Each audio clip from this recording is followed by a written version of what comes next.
Hello guys, so flex ko lang ang aking gulay. Dito siya guys, ampalaya leaves. So ampalaya ni siya guys. Ari siya oh. So bali, nagpa-deliver lang ko ani guys. So presko pa ni siya guys. So bagong harvest po ito siya guys.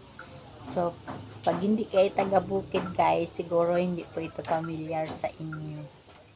So, ayan, masarap po ito guys, ang palaya leaves.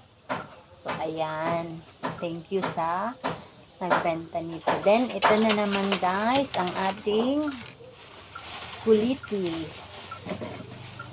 So, tag 10 pesos ang balot. So, malinis na po ito siya guys. So, ayan. So, presko pa po ito siya, bagong harvest. So, ito ang